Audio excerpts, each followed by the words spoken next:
U.S. Vice President Joe Biden says the United States and Turkey are prepared for a military solution against Islamic State in Syria if the Syrian government and rebels are unable to reach a political one. We do know that it would be better if we could reach a political solution, but we are prepared. We are prepared, if that's not possible, to have a military solution to this operation. The U.S. Congress has quietly moved forward with an authorization for use of military force against ISIS. Also known as an AUMF, it is required by law to conduct military operations longer than 90 days. The proposed legislation is already being referred to as a Declaration of International Martial Law and an Unlimited War Powers Act for the President. This resolution is a total rewrite of the War Powers Clause of the United States Constitution. Let's be clear about that. It is essentially a declaration of international martial law, a sweeping transfer of military power to the president that will allow him or her to send U.S. troops almost anywhere in the world for almost any reason with absolutely no limitations. Now, Article 1, Section 8, Clause 11 of the Constitution, it vests in Congress the responsibility to declare war. Now, many of us on both sides of the aisle have been arguing for over a year that the president right now has exceeded his constitutional authority in continuing military operations against ISIS without specific authorization from Congress. The current military campaign against ISIS is now officially a year old and has been conducted without an authorization of force by Congress, which technically makes our campaigns in Syria and Iraq illegal. That's right, illegal. And that's why they're pushing to pass this law now, just like the other laws they pass that violate our Constitution. The USA Freedom Act, the US Patriot Act, the NDAA, so on and so forth. Illegal and nobody cares. What's wrong with you? Your station is corrupt. Oh, okay. Are you some kind of a constitutionalist? This administration attempted to propose an authorization for use of military force with restricted ground operations, but that was rejected by Congress. As you can see in this article dated January 10th, the Senate Majority Leader reiterated his objection to the President's proposed authorization of force. However, last Wednesday, that all changed. Now, all of a sudden, they want war. On top of that, yesterday we had the Vice President in front of a camera on the world stage quoted as saying expanded military operations were well in the works. So they've decided to go back to war in Iraq to send troops to Syria, and we just don't know it yet. Pockets of ISIS are now believed to exist in Mali, Libya, Egypt, Tunisia, Somalia, Lebanon, Syria, Iraq, Afghanistan, and in most European countries. We could be bombing radicals in London the day after this authorization takes effect. Think about that. This authorization of force extends the endless war on terror to every country where we fund terrorism. Let me say that again. This authorization of force extends the endless war on terrorism to every country where we fund terrorism. What's wrong with you? Your station is corrupt.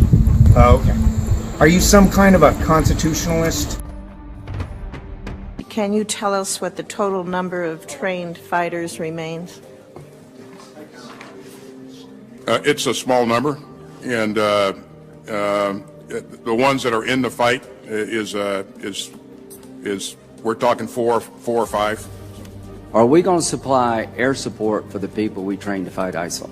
We are, Senator. Do those same people want to take a side down? We're talking four or five.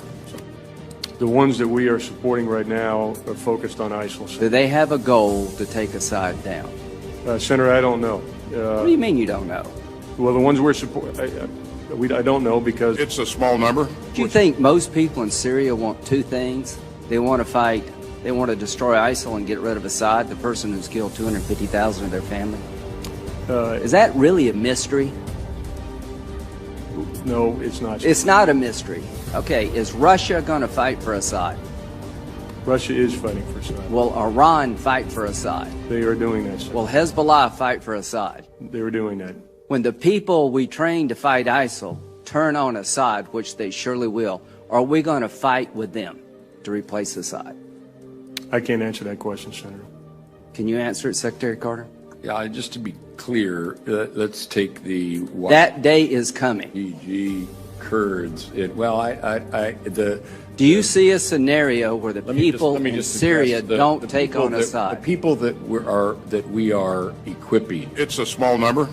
Are people who live in or come from ISIL-occupied territory, and do they want to take Assad down? Defeating ISIL, and do they want to take Assad down? For the most part, they're focused on defeating. Do they want to take Assad? Have you asked them?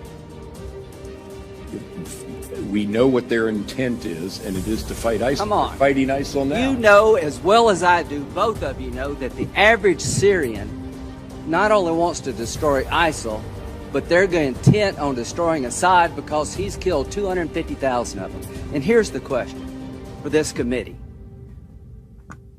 How do we leverage Assad leaving when Russia's going to fight for him, Iran's going to fight for him, Hezbollah's fight for him, and we're not going to do a damn thing to help people take him down?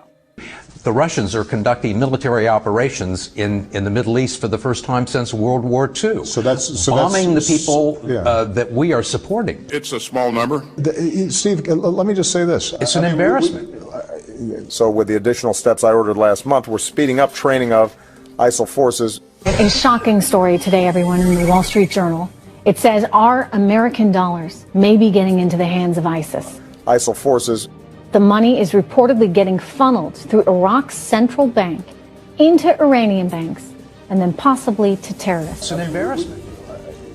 What should be done, what can be done in this latest chapter of the saga of ISIS getting control over our weapons, now perhaps our money. A secret analysis by the agency you ran, the Defense Intelligence Agency, in August 2012 said, and I quote, "There is the possibility of establishing a declared or undeclared Salafist," it's not secret anymore, it was released under FOI. The quote is, "There is the possibility of establishing a declared or undeclared Salafist principality in eastern Syria, and this is exactly what the supporting powers to the opposition want in order to isolate the Syrian regime." Your agency was saying, quote, "The Salafists, the Muslim Brotherhood, and Al-Qaeda in Iraq are the major forces driving the insurgency in Syria." In 2012, the US was helping coordinate arms transfers to those same groups. Why did you not stop that? You are basically saying that even in government at the time, you knew those groups were around, you saw this analysis, and you were arguing against it, but who wasn't listening? I think the administration. The administration turned a blind eye to your analysis. I don't know if they turned a blind eye. I think it was a decision. I think it was a willful decision. A willful decision to go support an insurgency that had Salafists, Al-Qaeda, and the Muslim Brotherhood. A willful decision to do what they're doing, which you have to really ask the president, what is it that he actually is doing with the policy that is in place? Why did you allow them to do that, General? You were in post. You were the head of the Defense Intelligence Agency. Well, those are policy. I took the liberty of printing out that document. So let's get the obvious out of the way. One half of our government still thinks it's the 1980s and that the Cold War never ended. Then there's the other part of our government, the Obama part, the radical Islamist sleeper cell part. So on the one hand, you have the Republicans in Congress waging a Cold War, and on the other hand, you have a terrorist in the White House waging a covert war against the American people. Obama bin Laden is his name, and terrorizing the American public is his game. How do we know? Well, let's check our list to see who's been naughty or nice. Who opened the borders? Obama, check. Who set up sanctuary cities? Obama, check. Who fired half the generals in the military? Double check. Who doubled the debt? Check again. Who fucked up health care and made it twice as expensive? Triple check. Who destroyed American families? Check. Who signed free trade agreements that ships jobs overseas? Check. Who ships guns and money to terrorists? Check. Who put in place free speech zones? Check. Who militarized the police so our country could look like Nazi Germany? Check. There's one thing missing from our list, however. Obama bin Laden still hasn't dragged us into World War III. But don't you worry, they're on the road to success. They're mooning the Chinese and they're shining the Russians. They're just begging for a war. First, they staged a revolution in Ukraine, but that didn't work. Then they downed MH17 and went as far as to blame the Russians when it was obvious that they had nothing to gain from that situation. But that didn't work, so they started buzzing the Chinese military bases, and even that didn't work. But recently, they downed Flight 9268. That, however, might work. But you're saying to yourself, well, that was ISIS. I saw it on the TV. Well, ladies and gentlemen, ISIS is a subsidiary of the United States government. Haven't you been watching the news? They have been bought and paid for with our tax dollars. But why, you say, why? Obama bin Laden wants to destroy America, to avenge the injustices of his ancestors, and to set up an Islamic super state for his brotherhood. What we need here, ladies and gentlemen, is a law that allows us to recall our elected officials. Countries do that all the time. Even the state of California can recall their governor. And why do they do that? Because you can't trust a politician. We need to be able to dissolve government and call special elections like every other country can. We can even call it the total recall provision. If companies can fire an employee, then we should be able to fire a politician, especially one as treasonous as Osama bin Laden. That's the only way, folks. You wouldn't buy a car without test driving it first, would you? Well, we should be able to test drive our politicians just the same. We give them until summer, and if we don't like the sound they're making, well, we can just re-vote in November. It'd be the same price with twice the guarantee. 4 years in office is far too long for a tyrant. Elected officials keep thinking they can just take us for a ride. Well, there will be no free ride, no free lunch with the Total Recall program. Total Recall. Write your congressman or congresswoman today. That's Total Recall, putting people back in charge of their government. Total Recall.